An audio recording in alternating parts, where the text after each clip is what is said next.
Chcesz być na bieżąco ze światem MMO, bądź też porozmawiać w gronie zapalonych graczy? Zachęcamy do odwiedzania naszego portalu, jak i forum mmorpg.org.pl oraz mmorpg.org.pl/forum. Zejdź do opisu, aby dowiedzieć się więcej. Cześć, wczoraj swoje miejsce miała konferencja my.com, czy jak to się tam mówi. Tak czy siak dotyczyła ona nowego trybu w Armored Warfare, a chodzi tutaj właśnie o nowy tryb Global Operations. No i cóż, ten filmik będzie poświęcony Q&A, jaki to właśnie deweloperzy zrobili z właśnie osobami z różnych redakcji, ze streamerami, z youtuberami. Po prostu zadawaliśmy pytania, oni odpowiadali i to wszystko w języku angielskim, więc jeśli jesteście zainteresowani przyszłością tego trybu, przyszłością tej gry, to zapraszam was do kolejnej części tego filmu. Okay. Yeah, no, do you guys have any I think questions, over, please feel so free. I was like literally like I wasn't aware what's happening, and there's also vacuum cleaning. We're actually in a real office here, and it's actually getting cleaned. Yeah. Live. I have a question. Live from Amsterdam happens. So Who had a question? Someone had to? Let's Yes. start with that. How long goes the sandstorm on this map? Every time, or? So currently the sandstorm triggers at a certain stage towards the middle, late. It kind of like you can kind of see it towards the beginning, and then it kind of progressively gets worse as it comes in. Our plan in the future is to make it a little bit more dynamic, so it may not appear every time, or it may appear at different actual stage mounts. Because it could potentially lose its luster if it happens every time like that, right? So that's sort of like the end goal to do it, but right now it appears more towards the latter third stage of the game. Okay.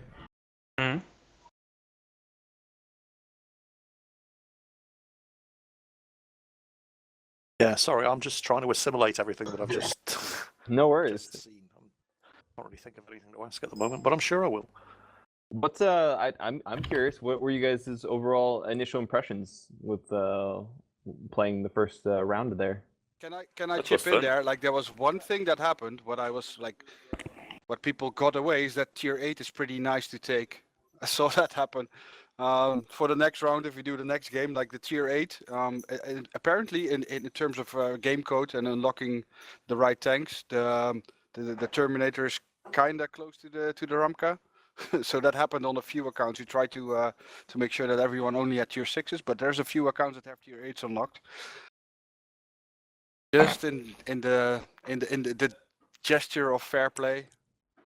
Don't take I that have one. one question Yeah. Sure. Now we're back to the actual questions. Cool. about tiers of the vehicles in this game mode. It will be more like normal battles or only one tier? So it'll be more like normal battles. Tier 6 is what we did just to keep everyone on the same page and balance wise keep it pretty close. But it'll be more like the normal matchmaking where it basically collects, and if it can do the same tier, it will.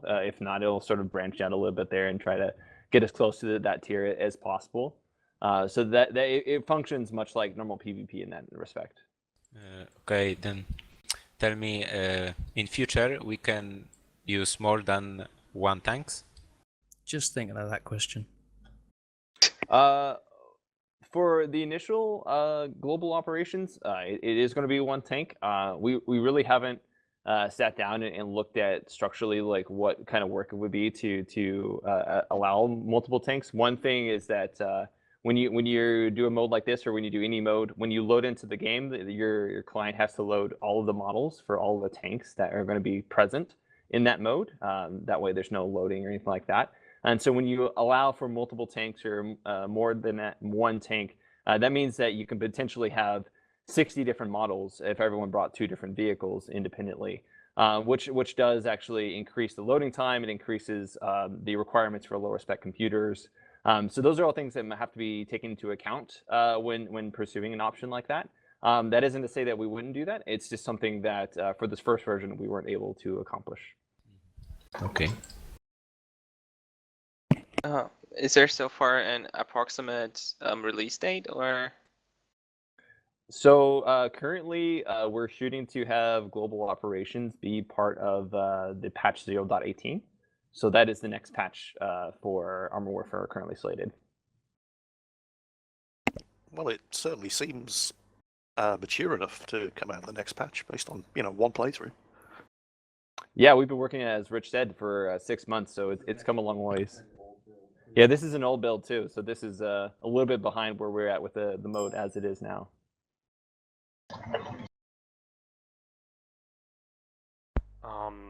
More like feedback and not a question, but I felt that the round was a bit too quickly over compared to normal PvE and PvP, and how big the scope of this battle, and then you said the next map is going to be way bigger. I have a feeling that not just the size of the map should be bigger, but also the amount we're spending here, and there's a bit of, I don't know, story going on, like what is happening, which team is winning, and so on, not just action, action, action, over. Yeah, it felt like there was still more to play for, and then suddenly the game ended. That's certainly good feedback. So one of the things that we wanted to make sure when doing this mode is the time commitment, right? Like normal PvP battles, you can get in a battle and out in 6 or 7 minutes on average or so. As we saw here, we went a full 15 minutes, and it was great. The gameplay was fast and furious for all 15 minutes, right? It was lots of fun.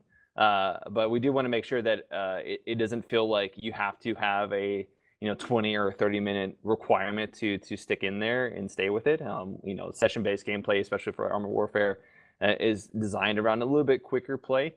So it is a tricky sort of like balance to try to make it feel like you're not drawing the match out for longer than necessary, while also still giving everybody plenty of time to see everything and have those like really awesome dynamic moments throughout the whole game.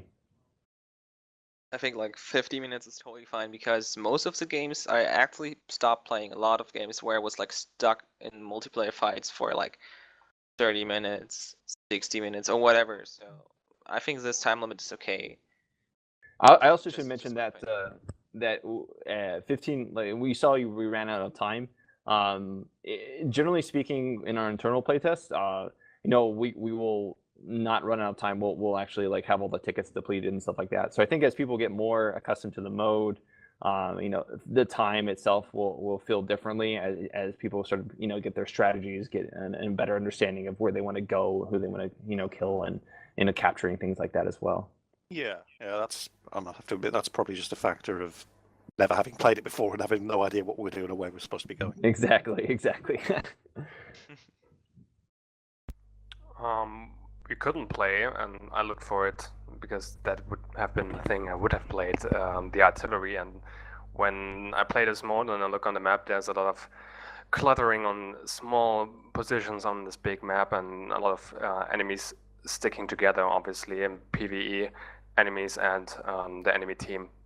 So that would be a very strong map and mode for artillery, and now we couldn't play it to find actually out. Do you have that in mind, the balance, and maybe change something for the artillery, or you say like, we pack in the artillery as is and it's gonna be fine? So artillery is a unique situation because it is such a different class than the rest of the vehicle classes, and it does behave and it's played a lot differently as well. There are certainly really strong points for artillery on global operations. Objectives make it like almost guaranteed that people are going to be fighting over them, which means that it's really an easy way for artillery to remain persistent and actually support their teams in those key areas. The same goes for things like wild cards as well, and AI enemies, like you said. In terms of balancing or making adjustments to artillery specifically for global ops or having global ops in mind, we haven't done anything specific for that yet. We're kind of in an effort to do, and some of you may already know this, we're making some sort of wide scale like balance changes to the game right now, and sort of working on a larger balance pass. And certainly when we get to artillery and we look at what we're going to do with artillery, things like global operations are going to play a factor in how we choose to change that class or make adjustments to it.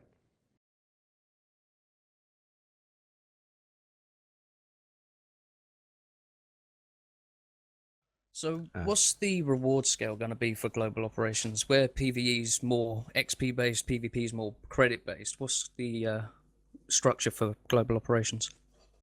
So for global operations, it's been tuned currently to sort of take into account like you're in a match longer, right? So in the time that you can do one global operations, it's about the equivalent of like 2.5 PvP matches, right?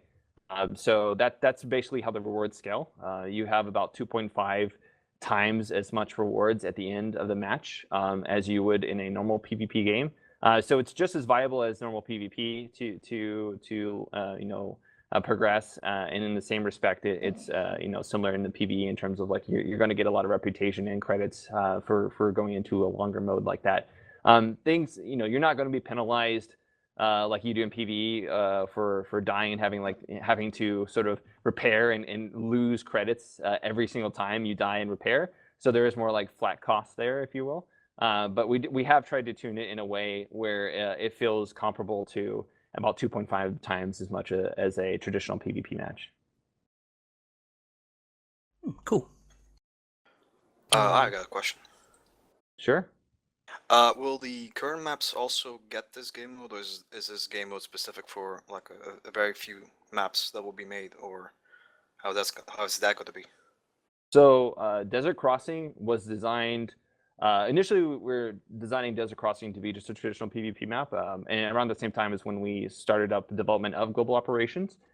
So at that time, we decided to make Desert Crossing our first Global Operations map. So we actually made it larger than it was initially. We extended the borders some, added some additional cover and different objective points. And so in that respect, while it wasn't outright designed for Global Operations, it was designed. The design was coincided with Global Operations. Going forward, future maps for Global Operations are going to be designed with Global Ops in mind from the beginning. And that's what's happening with the other maps that we're currently working on for it. Previous maps, we haven't really gone down the path and talked about extending them or making them or retroactively changing that, but we are evaluating that as a potential for sure. Okay. I have one question. We can play with Platon in Platon. Yeah, so you can, like traditional PvP maps, I should say, you can platoon with 3 people overall. Okay. So you can't do that. You can't do 5-person or anything like that, but you can do 3 people. Okay, thanks.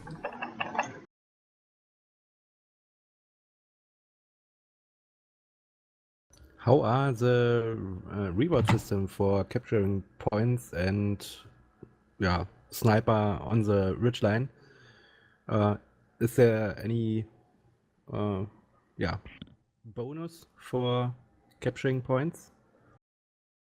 It's a good question. I honestly don't remember off the top of my head right now how bonuses are applied for things like capturing objectives. I think right now it sort of applies to the traditional mechanics like you do for a traditional PvP match. I could be wrong there, but I think that's how it's currently balanced. There may be a future where we actually revisit the rewards and tailor them more towards the specific objectives, like capturing wildcards or capturing objective points and giving specific bonuses for doing stuff like that. But I believe as of now, the sort of rewards are provided based on the similar mechanics that they are in PvE and PvP. Okay. What about loot chests? You can earn loot chests in this as well. It's like any other mode. It's completely viable for you to earn loot chests in this. And I believe it functions the same way where it's based on a scale. Okay, last question. Storyline for every map? So there is a storyline for Desert Crossing. You can kind of read about it in the briefing before it actually starts. Like Rich said, there's these 2 sort of factions that are fighting over the carrier, and in each of those factions have their respective sort of like little lore and their commanders that are appropriate for that. That you can kind of see like their images in the load screen and by hitting tab, I believe. As far as future maps, I believe each of those will have their own respective sort of theme, if you will, and appropriate dialogue that goes with those maps too. Okay. Yeah, this will be a lot more clear when the real VO goes in as well. You'll be able to better understand like what's happening and who's fighting for what. I saw there was another question I cut off. No, I was just saying who fancies another go. Oh yeah, I'm down for another game if you guys are ready. Any other questions that you're gonna have after that, I'm more than willing to answer. So Let's do the whole dance again, right? yeah, Yeah. Let's go for this. so I'm gonna go ahead and switch to a different vehicle now. Oh, I'm glad that you're saying that. I definitely recommend going for, like we have like the VBL, the RDF LT, the Stingray. Lighter vehicles are really fun on this map. You can do a lot with them, and they're pretty fun to sort of zip around and try to get guys from the sides. Which one would you recommend? Let's see here. User was moved to your channel. User was moved if you to like your having channel. lots of weapon options, the BMP3 is always great. It's got ATGMs, it's got autocannons, and it's got a HE 100mm frag cannon as well. Oh, I just Bradley's noticed. also fun as well. What was that? I don't know, just putting a general reminder out to not select the tier 8. The BMP3. I know you said don't take the one that looks good, but the MBT-70 actually looks amazing. Yeah, you can go with the MBT-70 for sure. It's got an awesome 152mm cannon on it, and it also can shoot a really chunky ATGMs as well. Yeah, I don't know if you got that, Mike, but it's like literally me saying like, hey, if there's a distinction between vehicles that we have there that are not completely upgraded and the ones, I just directed them slowly to the premiums and don't take the pretty ones, but which I actually do. User in your channel started recording. Yeah, the thing about the thing about our stock vehicles, like they're basically stock vehicles are all competitive. Like if you guys are familiar with World of Tanks at all, like a lot of times in World of Tanks, stock vehicles aren't really competitive at their tail until they get some upgrades in them. But the thing with our vehicles is that at stock they're already competitive. They only get better, right? And the premium sort of represents sort of like a midway point, right? So they're a little bit better than stock vehicles, but they're not as good as a fully upgraded traditional progression vehicle. All right, so I am ready. I'm ready to go whenever you guys are, so I'll just wait for everyone on your side. Is there anyone not ready, I should say? Well, I'm good to go. Good to go. Cool. All right, so we'll go ahead and start the countdown again. So I'm ready up here. There we go. So again, on 3. So 1, 2, 3, click. That one person in tier 8. So one loner in tier 8. Who's the There's cheater? always one.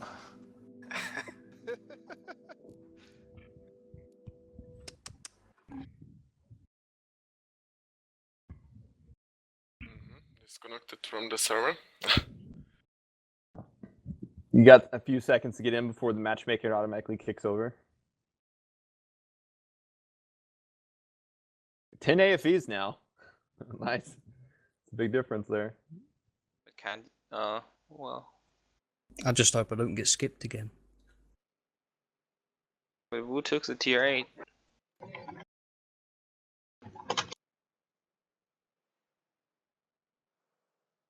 So if you're unsure what tier you took, you can look at the top where it says the name of the vehicle. It'll have the tier next to it.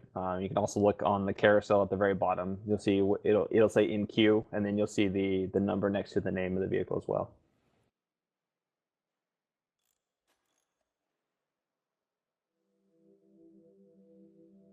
Unless that tier 8 person just wants to be tier 8. Like. Well, I took the MBT-70 Merc because it looks perfect. Cool. Yeah. It's a really fast MBT. Historically, it's actually one of the fastest, if not the fastest, MBT. It had to give up some armor for that, but it got to be super fast and had a giant gun with it as well. That's pretty cool. There's actually 2 versions of it made. So it was a joint partnership between America and Germany. So Germany had their variation, and then America made their version. Neither of them actually panned out and became like a full project that was used by either government, but it was an interesting partnership when they made that. Yeah, I should mention too, if you guys are used to Armored Warfare playing it, you may notice that we're in a different garage now. So this is also in .18. There's some new visuals to the garage, also some new visuals in game, some different shaders and filters. It makes it look a little bit better in terms of graphically speaking. And the garages is pretty cool as well because the new camera allows you to get really close to the model and see like all the fine details and everything like that.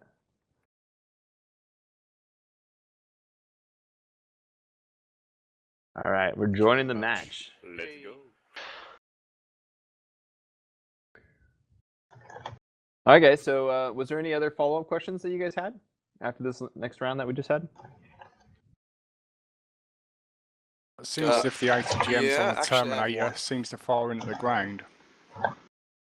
Yeah, that's actually something we're going to be fixing. It's the reason for that is because currently on that model of the Terminator, the ATGM tubes don't rotate like they do in real life. So when you're on like an incline, what happens is there's like a minimum distance before the control engage, and what happens is you're essentially shooting the ATGM and it hits the ground because you're at an angle basically before you're able to start controlling it. So that's something we are aware of that we are going to have fixed, I believe, in 0.19. Cool. Well, not a question, but just something I wanted to say. Completely unrelated, sorry. Well, slightly unrelated. I was at the Tank 100 event at the Bovington Tank Museum last weekend, and I took lots and lots and lots of high-resolution close-up video footage of the new Ajax. I'm just saying. If you want to send it that our way, then by all means. I'll send a link to Josh Morris. I appreciate it. And forward it on to us. We'll have it in game for release, please. We all want it. Vehicles actually take quite a lot of time to model and get in game. It's several months from start to finish, User from was moved research to your point all the way channel. through development to release.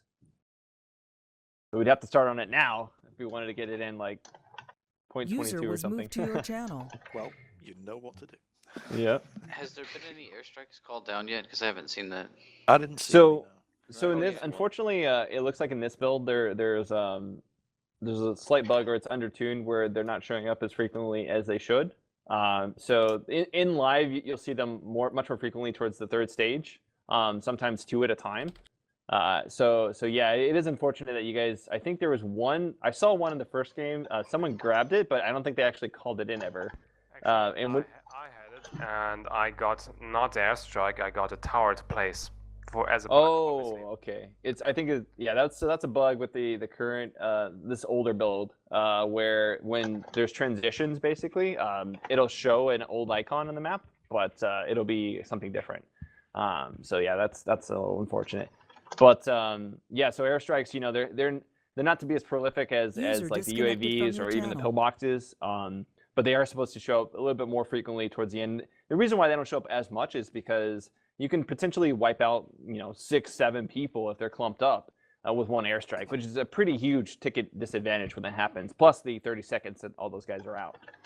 So they do show up sort of sparingly, but not as sparingly as you guys saw in today's playtest, which is unfortunate. It's really unfortunate because there's like this cool audio event and you hear sirens and all kinds of stuff as the bomber slowly comes in, and then it just drops a ton of just bombs. Some of the B-roll footage that we provided has a clip in there where someone actually does the whole interface and calls it in. You can kind of see it fly over the map and drop a bunch of bombs. So it's quite cool.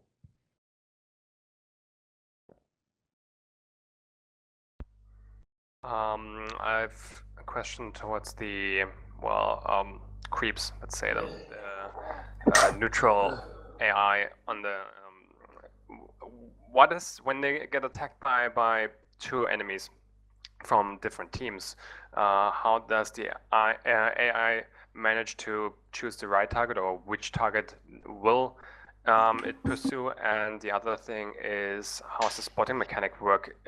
Can I get spotted by an enemy and then be lit up for the enemy team as well, or is it just as a completely third party and the spotting is not? So to answer the first part of your question, AI has a sort of weighting priority system. So if you're closer to the AI or you're dealing more damage to the AI, it's going to sort of like focus you first. it generally just looks at like who's a better target if you guys sort of both approach it at the first time, and it sort of like makes a decision and chooses who to go after. But if you're closer or if you're dealing more damage at a close range, it's going to go into what's called like a panic mode, and it'll sort of focus you. In terms of the spotting side of the mechanic, when you're spotted by AI, you're not automatically spotted for the enemy team. The AI is its own faction, so being spotted by them is only for their reference. It's not for the enemy team's reference. Okay, thank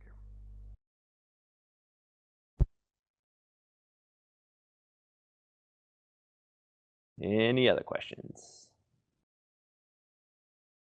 One, not related to the match we just played or anything, but I understood we're going to get access to some B-roll footage. Is that going to happen today?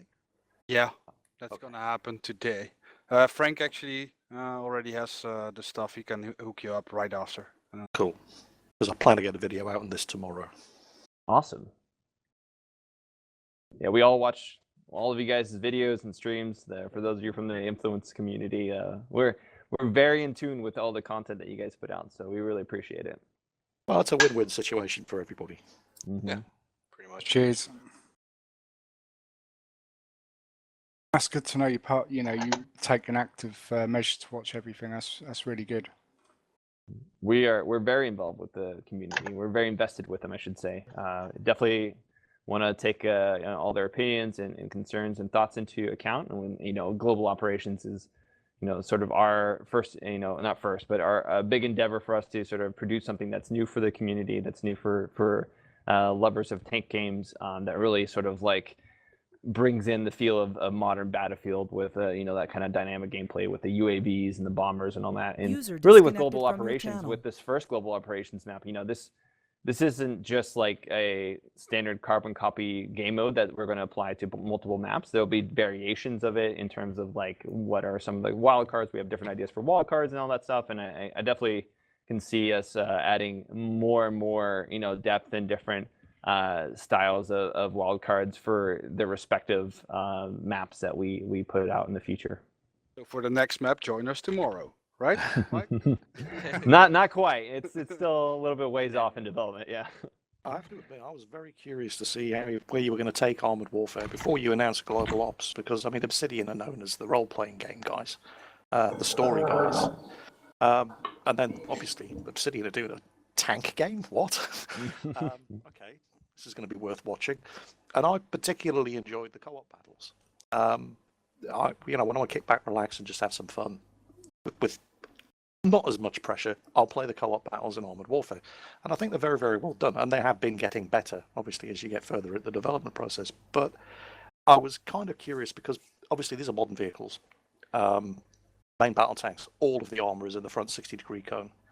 And when you're in a 15 versus 15 PvP match, as soon as one side starts losing some tanks, more opportunities to get flanking fire in on the surviving enemy tanks, which makes it harder because of the nature of the vehicles that you're using here. Makes it much harder for a team that starts. It's not impossible, but it's harder for a team that starts losing vehicles to come back and win. And battles can feel one-sided. So I was curious to see how you were going to take the game forward, and Global Ops has nailed it. Respawning tanks, AI, PvE elements. I mean, it's everything all in the one package. I'm very excited about it. I think it's going to be a massive success. That's awesome. Great to hear. Yeah, one thing I should actually mention is that we learned a lot from developing global operations. A lot of the systems that you see in global operations, like the wild cards and stuff like that, I don't think that those are going to remain exclusive to global operations. It's very likely that we will integrate some of those mechanics, specifically like wildcards and objective points and stuff like that, into more PvE missions. So you can definitely see some of the stuff that we learned and developed for this spreading out into other modes as well. Yeah, no reason why not. Mm-hmm. Question Cool. about the UAVs. I don't really remember, but I think you could not see on the map, and when you place them, how big their radius is, right? It would be pretty cool if you're not just showing me that there is a UAV and I can place it there, but if you're telling me, okay, this is exactly the range that it will cover and not farther and not less. That actually might be in the new builds. I need to check after this, but that's a good point. And I believe that is maybe something that we've integrated or will be integrating into a newer build. But thanks for reminding us on that for sure. In a later build as well, would you be thinking of not just bomber runs, like say for example a Thunderbolt tank buster run or something like that as well, to vary it a bit more?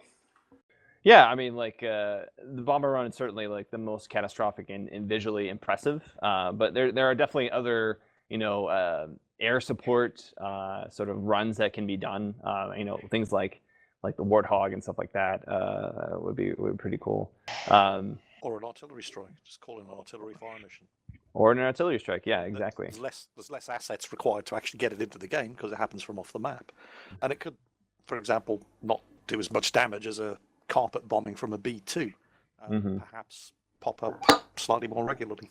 Yeah, we have a whole list of different types of wildcards, in our brainstorming phase that we've developed. So I certainly can think that a lot of those are things that we would like to do for future maps as well, and sort of like have distinctive wildcards for certain maps, That's cool. Would we ever, at a given point, have allied bots to play with as a wild card or something like that? Yeah, it's possible. It's definitely possible. I mean, some of the tech is there for that, right? It's more the question of how will those behave? Do they follow people around? Are they specific to an area of the map like the wildcards are right now? Like those kind of things are just the general questions that need to be fielded, but it's certainly possible. And these larger maps, and it'll be fun to test. Yeah, exactly. These larger maps, they really like to keep the action going. The bots really do add to that, right? So it's it semi reminds me of something like Titanfall, where you have your normal players and then you have sort of the bots that just add to the gameplay. They're there and they're sort of the things that you can shoot at as you move between those key objectives and fight other players as well. So I have to admit, with regards to the bots, I mean, obviously they're not exactly as dumb as a box of rocks, but they're never going to play as well as a player. But at the same time, they're not dominating the battlefield. They're not getting in the way that bots do in certain other games that I probably shouldn't mention. Guardian Entertainment. So I think you've got the balance about right so far. Great. I appreciate it. I like how it's not corridorish per se, because there's so many ways you can get flanked and flank others.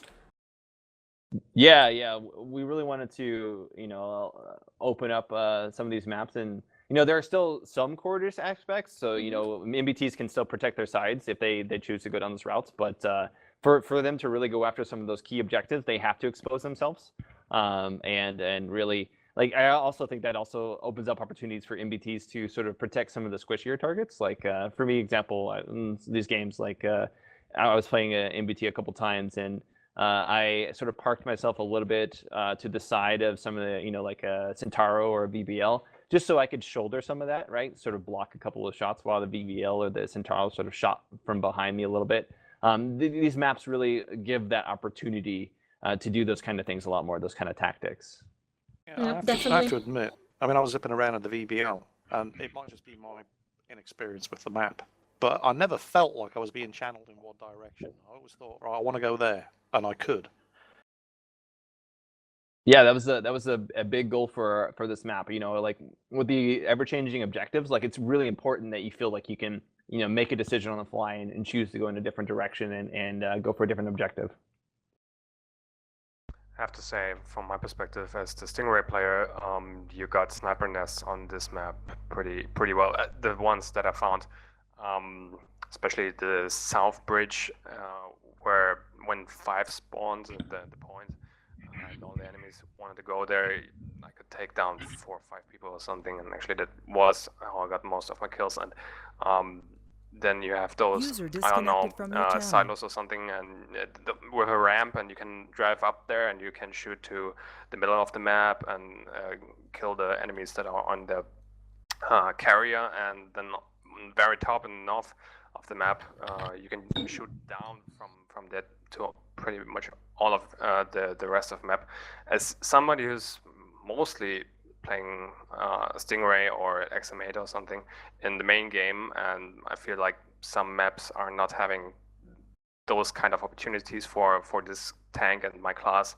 Have a feeling that this map is really nailing it in that regard. So That's awesome to hear. Thanks for that feedback. You're talking there about those big sort of bunkers with the big sand berms by the river where the southern bridge was? Yeah, right. Yeah, those they're ramps. fantastic spotting positions for scouts as well. I was lighting up all kinds of targets from there for the team. And especially because they're like 6 or so, so you can fall a bit back if you're in the very first one and you get spotted. Okay, I can fall back to the second or the third and have a bit more. Can still snipe from back there, but have a bit more protection. And also, if somebody thinks he can hunt me there, my fast Stingray, I can just drive. As I said, 6 of those, so a couple of lanes I can drive through there and A, get away, and B, maybe even can kill my target who thinks he can come into my lair. There, isn't it? So that was really, really nice from somebody who's playing mostly that kind of tank. Awesome. Okay, guys. With that, I want to send the Obsidian guys actually back to work. Myself home, and meet the missus again. That's also nice. I'll introduce myself because it's been a while. Yeah, if I can allow one more question, obviously, because someone might have been on it. So, but then I want to wrap it up and thank everyone for their time, obviously. Thank you. Yeah, no further questions, no burning ones. Okay, cool. Then let's all thank the guys at Obsidian for hosting this and giving us the information.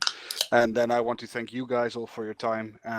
Connect to the people that have invited you for any assets that you might need. Remember, there's no embargo.